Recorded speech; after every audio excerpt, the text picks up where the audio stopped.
Welcome back to the final segment of the show for today.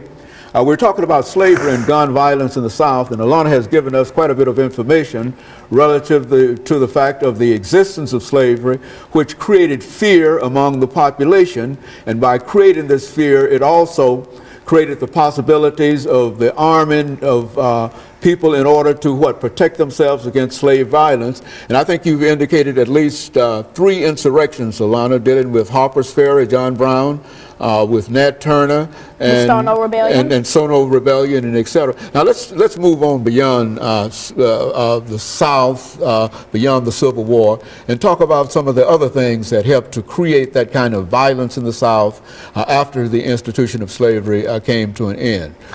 Now, when you think about violence in the South after slavery, you usually think about Martin Luther King's assassination at the Lorraine Hotel in Memphis, Tennessee. And most people don't think of this, but I think of this sometimes when I hear about it. Malcolm X's father and how he was in a car crash with a Ku Klux Klan member and he was severed in half. Now, they think that car crash was actually on purpose, that the Ku Klux Klan targeted his family because they used to burn crosses in his yard. And his mother was so distraught over Malcolm's father's death that she actually had to admit herself into a mentally insane ward. And so he was on his own, so he moved down to New York City, where when Martin Luther King was later going around the world talking to people, that's where they met and they bonded a bit. But basically, their stories are 2 different stories.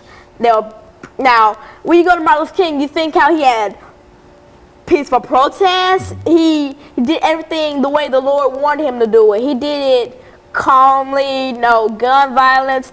Now, Malcolm X, he was the exact opposite. He did things with violence. He yelled. He fought for what he wanted.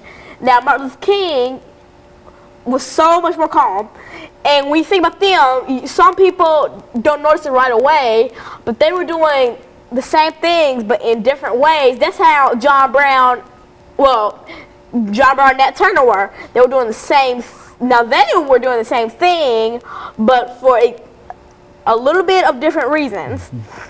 So basically, when you think about them, that's what you think about, their similarities. And then the gun violence is present throughout this. Now, one of the more famous incidents I think you've mentioned to me earlier had to do with the Emmett Till. How did Emmett Till fit into all of this gun violence and this violence that was in the South? Well, Emmett Till was a young boy when he was kidnapped from his Mississippi home, where the Ku Klux Klan pistol whipped him, gouged out his eyes, completely did so much to him, all because he allegedly flirted to a white woman when she asked him to.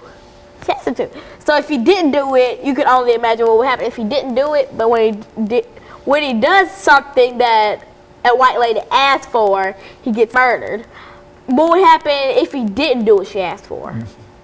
And so Emmett Till, Martin Luther King, Malcolm X, all of this violence that persisted during the institution of slavery, all pointed to the fact that many people in the South felt that there was a need for weapons and a need for guns, and not only against slaves, but against other whites who might also be willing to overthrow slavery. And I think you mentioned 2 of them. Tell me about something about John Brown. I think you mentioned him quite prominently in dealing with this. Now, John Brown had raided Harper's Ferry, and he was basically a lot like Nat Turner, but there were 2 different times, different places. Now, his raid was the same thing as Nat Turner. Yeah, he was like, well, we're going to attack on Harper's Ferry, kill these slave owners, but there's a catch. John Brown was Caucasian. He was an abolitionist. Nat Turner was a freedman. He was a freed slave. And now, back then, they had no idea what John Brown was going on, because they thought, he's white, he doesn't stand up for slavery, he owned slaves, but it wasn't like that. he was an abolitionist. And